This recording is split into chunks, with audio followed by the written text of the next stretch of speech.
IGI terminal 1 के departure पर हुए हादसे पर बातचीत करने के लिए हमारे साथ कुछ कश्मीरी मौजूद है। सीधे बातचीत करते हैं। क्या हुआ था, कितने बजे की बात है और आप कहाँ खड़े थे? ये 5:30 बजे की बात है। मैं डिपार्चर के नीचे अराइवल पे ही खड़ा हुआ था। ऐसा लगा जैसे बिजली कड़की थी। उस टाइम पे ऐसा लगा जैसे बादल फटा, तो आवाज़ बहुत तेज आई थी। उसमें यह हादसा हुआ है। 8-10 टैक्सी ड्राइवर हैं, जिसमें से एक ड्राइवर की ऑन द स्पॉट मौत हो चुकी है।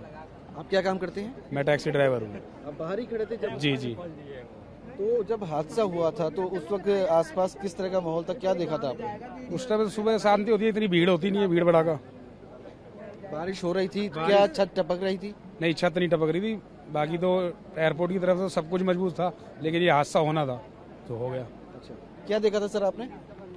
वही है, बारिश की वजह से बिजली कड़कने की वजह से जो ये हादसा हुआ, आवाज़ ऐसे आई जैसे बादल से फटे। बादल फटने के बाद जब बाहर जाके देखा हमने तो ये छत गिरी हुई थी।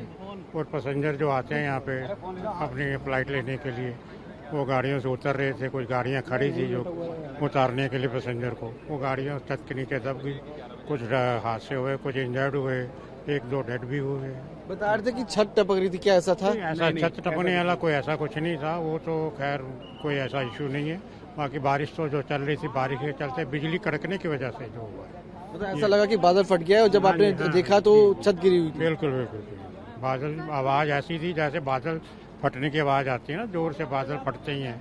बादल फटने के बाद बिजली कड़की और उसके बाद तो कुछ लोग ऐसे भी थे जो मलबे में दब गए थे, जिन्हें रेस्क्यू करवाया गया। और होता ही नहीं है, गाड़ियाँ होती हैं जो खड़ी होती हैं वेटिंग में, जो पैसेंजर उतार रहे होते हैं या उतार के जा रहे होते हैं, वही गाड़ियाँ हैं जो छत के नीचे आके दबी हैं। गाड़ियों पर पोल गिरे हुए थे? हाँ, पोल गिरे हुए थे, छतें गिरी हुई थी, सब कुछ यही चीज़। तो कश्मीरी थे जो कि बता रहे हैं कि जब हादसा हुआ तो उस वक्त क्या इन्होंने देखा था। इस वक्त की तस्वीरें भी आप देख सकते हैं कि अभी भी आपको यहाँ पर एनडीआरएफ की टीम नजर आएगी और यहाँ पर आपको जो छत है वो गिरी हुई नजर आएगी।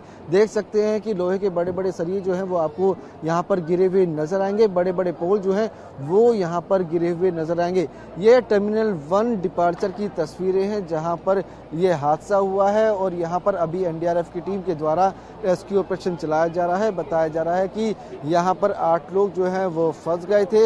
एक शख्स की इसमें मौत हो गई है, जबकि बाकियों का अस्पताल में इलाज चल रहा है। तो यहाँ पर डिपार्चर को अस्थायी रूप से फिलहाल बंद कर दिया गया है और जो पैसेंजर यहाँ पर फ्लाइट के लिए आए थे उन्हें अब टर्मिनल 1 और टर्मिनल 2 और टर्मिनल 3 पर भेजा जा रहा है। यानी कि टर्मिनल 1 से पे जब वो आए थे डिपार्चर पर, तो यहाँ से अब उन्हें मूव कर टर्मिनल 2 और 3 पर भेजा जा रहा है। तो फिलहाल की बात की जाए तो डिपार्चर टर्मिनल 1 को अस्थायी रूप से बंद कर दिया गया है। दिल्ली पुलिस के जवानों को अभी भी यहाँ पर तैनात किया गया है। सीआईएसएफ के जवान भी यहाँ पर मौजूद हैं जो कि यहाँ पर जगह जगह पर निगरानी रख रहे हैं और साथ ही बैरिकेडिंग भी यहाँ पर आसपास कर दी गई है। किसी भी शख्स को हादसे वाली जगह पर जाने नहीं दिया जा रहा है। तो साफ है कि यहाँ पर जिस तरह से हादसा हुआ है उससे अपने आप में कई सवाल खड़े होते हैं। शुरुआती जांच में बताया जा रहा है कि बारिश की वजह से यह हादसा हुआ है, लेकिन इस पूरे मामले में सूत्रों के मुताबिक एक कमेटी का गठन कर दिया गया है